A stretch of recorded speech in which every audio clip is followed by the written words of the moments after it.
Shalom Yasharala. Starting off, I want to give all praises, honor, and glory to Yahweh, Bahashim Yahweh Shai, Bahashim Ruchakodash. Double honors to the elders and apostles of Green Millstone, who I learned this truth from. And shalom to the elect out there. Today's title of this lesson will be Draft Our Daughters Bill. And this goes out to you Negroes, you Latinos, and you Native Americans, the true Hebrew Israelites of the Holy Bible. Once again, today's title of this lesson will be Draft Our Daughters Bill. So I have a Newsbreak article and it reads, Draft Our Daughters Proposal Returns to Pentagon Budget Bill. Let's read on down for a little more information. It says right here, the Defense Department spending bill for the next fiscal year eliminates one word from one line that could affect every woman between the ages of 18 and 26. The word is male and is tentatively being purged with the requirement of to register with the Selective Service System. It's not so popularity known as the Draft Our Daughters Bill.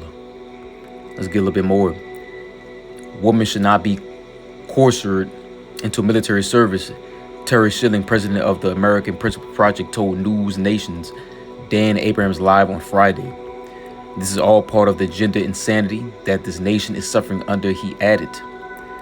And it reads, you're conflating the draft with Selective Service Bond former U.S. Army intelligence after Melissa Bryant.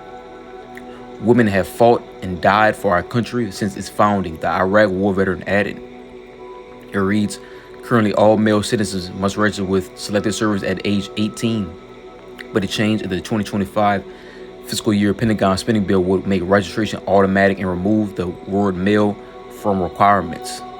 Let's read on down. I want to get us another part I want to read on right here. Let's get this part. It says, in 2013, all combat roles were open to women. Now, two of the uniformed services, the Navy and Coast Guard, are commanded by women. It reads, I'm a daughter, I'm a mother, Brian said. We're showing that women are courageous and are able to do all the things that men are able to do. She said that registering all Americans ages 18 to 26 seems to make sense. It says Skilling blames the idea on a government that has failed to inspire a generation of young people to join the military. People are inspired to join the military because they've been taught that America is an evil nation founded on oppression. And one thing about that, America is the beacon of wickedness. Place will be destroyed, right? We already know this place is a beacon of wickedness. This place is foul. It's evil, it's wicked. It's disgusting. You know, this place has to go. But one thing about it that we've seen, they're trying to propose this bill. And let's read against this Draft Our Daughters Proposal. Returns to Pentagon Budget Bill. So they're trying to put this bill into place where women will get drafted. And we already know that a military draft is already in place for the men between 18 and 26. And we already know the age is going to continue on the rise. You see, but this draft is coming into play. And they're trying to put into place this Draft Our Daughters Bill. But one thing about it, that you women are about to find out, it's about to be a great humbling. It's about to hit you women hard, And we just read women think they can do what a man can do, everything what a man can do, right? When we live in a society, we live in a time where women think they're over the man. They think they're the prize. You see, they try to assert authority over men. They're in a feminist mindset, a masculine mindset. They can fend for themselves. They can protect themselves. But one thing about it, we already know we're in a time of trouble, Jacob's trouble, time we have never seen before. We already know you women gonna have it bad as troubles come to you women, especially the Israelite women out there, so-called Negroes, Latinos, and you Native Americans. It's gonna get real bad, real gruesome out here for you women. And we constantly warn our people left and right, you so-called Negroes, you Latinos, and you Native Americans of these times, of these impending dangers that are coming. All this feminist movement, all this, I'm over man, I'm better than a man, this, and that, all that's gonna be done away with. We're heading in a time of trouble. We already know you women out here are going to have it real bad. It's going to be terrible. The Lord's going to put a great humbling upon you women. It's going to get very gruesome. And you can see right here, it says Draft Our Daughters Proposal. They're trying to put a bill in place for this to happen. We already know this will happen. Your sons and daughters will get drafted into this third war, which is what? World War III. The third war is upon us. The last and final war, where you go to the book of Revelation, chapter 11, verse 14. These times are upon us. So before we dive into these precepts, let's watch a quick video. All right, so Terry, why are you opposed to it? Well, listen, no one supports women joining the military more than me. In fact, I wouldn't be here today if my grandmother didn't sign up for the military and meet my grandfather during World War II. But the reality is that women should not be coerced into military service. Why are we even talking about this? Well, we're talking about drafting women and coercing them into military service because our government has failed us. They've failed to inspire a generation of young people to join the military. They've failed to prepare them. Only 30% of our youth today would even pass the physical requirements to join the military. And this is all just more and more indoctrination of our youth. People aren't inspired to join the military because they've been taught that America is an evil nation founded on oppression. That we need to get back to inspiring the next generation to want to serve our nation, and we should let women volunteer, but they should not be coerced. Melissa, your response. Well, I think you said it all at the outset, Dan, of why we need to do this. Only 1% of our country is still raising their hand and saying, send me. I'm an Iraq War veteran myself. I was commissioned by my father. My grandfather was killed in action in World War II. And so no one understands that service that lives through the bloodstream more than I do. And when we're looking at these recruiting rates and retention rates that we have, yes, after 20 years of the global war on terror, we now have a question within our country of what does parity within citizenship mean? And for our women to be able to continue to serve as I have served, that means that we want to make sure that women have the same opportunities that men do. And service does not necessarily have to look like a military draft. I want to make sure that we're not conflating the selective service registry with a draft. As you said, in 1973, when we went to an all-volunteer force, that was when we eliminated the draft. And a state of a national emergency could mean many things. In World War II, we were looking to draft nurses. And there was such a resurgence of women who volunteered to be nurses that it eliminated the need for a draft during World War II for said nurses. And so that could be something, again, that would come forward in any application of selective service should it move forward in this country. But I'm a daughter, I'm a mother, and we're not being torn away from our families. We're showing that women are courageous and are able to do all the things that our men are able to do. And so just registering between your 18th and 26th birthday just seems to make sense. It also seems to make sense in terms of automating that enrollment because currently only 84% do enroll of the men who are required. And that can come with some stiff penalties if you don't do it. So it just makes logical sense for our current status of forces. Terry, it does seem hard to justify in the environment we now live in to say we're going to treat women differently because they're mothers or daughters or whatever the sort of the sexist phrase would be, no? Listen, I understand that it's popular today to denigrate mothers and act like it's not a special thing. I think it is special. But I also understand that this is all part of the gender insanity that this nation is suffering under. This is the same fight. This is why we have men and women's sports. We just saw in the Olympics males beating up women in the boxing arena. Come on, that has nothing to do with what we're talking about. Because I can take the women position. serve in all areas of combat. Dan, can I just say, women serve. Hold on one sec. Can I just say, Dan, men Right, and so we women. watched enough of that, but we've seen, there's a little bit drama going on between this bill. But one thing about it, we already know these things are about to happen. We already know the military is on a recruitment level. The recruitment level is at an all-time low right now. It's on a decline. Nobody's not joining the military, especially the men. If you look around, look at the men of Babylon, which is America. They're weak, they're feeble. We go read the book of Jeremiah, chapter 51, verse 30. It says they're weak, they're feeble, they're kind of like women. These men don't want to fight. These are not wars. These are not men you want to put on the battlefield. They doesn't want a bunch of sodomites, unfit men, obese, drug addicts, alcoholics. We're about influencing TikTok famous, Instagram famous, all of these social media sites, these platforms. These men are not worried about these things. So we're seeing these things are about to come into play. But Yahweh Bashim Yahushai, he's in control. He's going to make sure these things happen. And we're seeing it right before our eyes. So let's get a couple quick precepts. This is a very quick lesson. This is the book of Isaiah, chapter 32. Scroll down verse 39, and it reads, Slack verse 9, and it reads, Rise up, ye women that are at ease. Hear my voice, ye careless daughters, give ear unto my speech. Many days and years shall ye be troubled, ye careless women, for the vintage shall fail, the gathering shall not come. Tremble, ye women that are at ease, be troubled, ye careless ones. Strip you and make you bare, and gird sackcloth upon your loins. And we already knowing, it's about to be a bad time we're heading to. We're seeing the society is collapsing.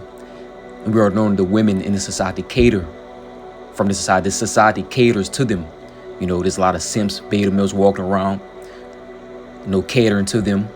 These women are very comfortable in society. They get a lot of benefits. They get easy money. They so-called live an easy life. And all you hear now is the news lately. I don't need a man.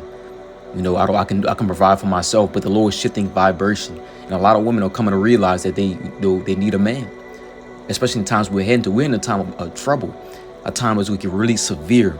A lot of raping is going to go on, killing, robbing, stealing.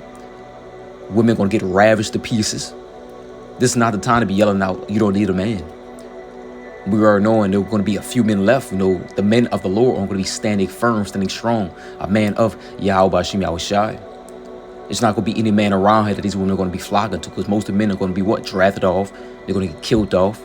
We are knowing the men of the Lord are going to be standing firm through the spirit and power of Yahweh Bashim Yahushai. They're going to have the protection. And one thing about it, that these women, some hard times are coming. These women, but they hit rallies, but they hit them. A great humbling is coming. Because these women, you're going to struggle bad out here. And if you're not flocking to a bit of the Lord, you're not one of the elect women, it's going to be a tough time for you. Let's read this again. This is the book of Isaiah, chapter 32, verses 9 through 11. And it reads, "Rise up, you women that are at ease. Hear my voice, ye careless daughters, give ear unto my speech. Many days and years shall ye be troubled, ye careless women, for the vintage shall fail. The gathering shall not come. Tremble, ye women that are at ease. Be troubled, ye careless ones. Strip you and make you bare, and gird sackcloth upon your loins." Let's read on. This is the book of Isaiah, chapter 32, verse 2, and it reads, "And a man shall be as a hiding place from the wind." And it's not going to just be any man. It's going to be a man of the Lord, the man of Yahweh Bashim Yahushai. All the poopies and railways are going to be killed off, done away with. Let's read this again. It says, "And a man shall be as a hiding place from the wind, and a cover from the tempest, as rivers of water in dry place, as the shadow of a great rock in a weary land." Because we already know destruction is coming. Trouble, tribulation, the time we're going to see for is coming. And we already know the men of the Lord are going to be standing firm. A man of Yahweh, Ba'ashim Yahushai. It's not going to be any man that's going to be left here. The Lord's going to put his men on Front Street. Wisdom knowledge shall be thy stability of the times. When you go read the book of Isaiah, chapter 33, verse 6, where everybody's just, panicking and bugging out. The men of the Lord, we already know what's coming. Lord willing, we part of that number. We already know what's coming. The destruction, the devastation, severe judgment is coming. We already know these things are about to take place. Heavy judgment about to take place. Things we've never seen before are about to happen. A lot of killing is about to go on. A lot of bloodshed. Judgment upon judgment. It's about to get very critical. One thing about that, Yahweh Ba'ashim Yahushai, he will protect his men. The men of the Lord, men of Yahweh Ba'ashim Yahushai will be standing firm. Let's read this again. It says the book of Isaiah, chapter 32, verse 2, and it reads, "And a man shall be as a hiding place from the wind, and cover from the tempest, as rivers of water in a dry place, as the shadow of a great rock in a weary land." Let's keep on moving. This is the book of 2 Ezra, chapter 16, verse 33, and it reads, "The virgins shall mourn, having no bridegrooms. The women shall mourn, having no husbands. Their daughters shall mourn, having no helpers." Let's get to verse 34. And it reads, "And the war shall their bridegrooms be destroyed, and their husbands shall perish of famine." And we already knowing this military draft bill is in place, and a lot of men are going to get drafted off. And like I said, a lot of women, they're trying to make this bill to be in place. A lot of women go drafted off. But the women that are going to be left here in America, they're going to go through it bad. Because we already know we have, sleeper cells walking through here. Military age men, splinter cells are walking around, blending in like they're regular people, waiting for their time of trouble, waiting for all hell to break loose. They're waiting for the green light to cause havoc. And we already know we're upon a time of civil war is about to happen. Gender wars, race wars, class wars, civil unrest, sedition among men. All of these things are about to happen. And a lot of men are going to get picked off from these wars over here. And a lot of men are going to get sent off to World War III over there in the Middle East. And we already know through the scriptures they're not coming back. They're going to die. So, these women, there's going to be a few men left over here. Women are going to be getting ravaged to pieces, raped, getting killed, getting, just assaulted, all type of, gruesome things, severe critical things that you see is going to happen. Just like in the book of Eli, there's a scene where Eli was looking, and he's seen this man, this woman walk on the side. But one thing about it, that these men came with motorbikes, killed the man, and ravaged the woman, then killed her. So these things are about to come around over here in America. America's about to be a third world country. We already know it's about to get real gruesome. Let's read it again. It says, "In the war shall their bridegrooms be destroyed, and their husbands shall perish of famine," with starvation. It's coming back into a big way. So it's about to get real bad out here. Tribulation is coming. We constantly warn our people, so-called Negroes, Latinos, and you Native Americans, take heed to his wisdom, this knowledge, and his understanding. And you Israelite women, take heed to the words of the Lord, man. Take heed, because it's not going to be a pretty time out here. It's going to get real gruesome. Let's read this again. Let's start off from verse 33. It says, the virgins shall mourn having no bridegrooms. The women shall mourn having no husbands. Their daughters shall mourn having no helpers, because it's going to be a lack of men, a scarcity of men. Let's read this again. In the war shall their bridegrooms be destroyed, and their husbands shall perish of famine. Let's keep on moving. This will be my last final precept. This is the book of Isaiah, chapter 13, verse 12, and it reads, I will make a man more precious than fine gold. Let's read this again. It says, I will make a man more precious than fine gold, even a man than the golden wedge of Ophir. And what man is talking about? It's talking to Israelite man, but an elect man. An elect Israelite man, a man of the Lord, a man of Yahweh Bashim Yahushai. And it's going to lead to Isaiah 4:1, woman should take hold of one man. And we already know these times are upon us, right? That's why we have to keep patient, keep waiting on the Lord. The Lord's going to put his men on Front Street. If you're not getting none, brothers, don't worry about it. If you're not getting the women you want, don't worry about that. There's a time and place for everything, and these things are about to happen. We have to keep pushing, keep doing the work of the Lord, keep pushing for Yahweh Bashim Yahushai, keep getting ourselves built up for these times to come. Because the Lord said, on the right hand is pleasure forevermore. We're going to get the things we want. We have to keep pushing. We have to finish this race. Keep moving in the path of righteousness. Keep pushing in this path of truth, because, it's about to get real critical. And one thing about it, that we want the Lord to put a hedge of protection over us and shield us from these dangers and these perils that are coming. Let's read this again. This says the book of Isaiah, chapter 13, verse 12, and it reads, I will make a man more precious than fine gold, even a man with the golden wedge of Ophir. So I hope this lesson will edify. Until next time, I say shalom.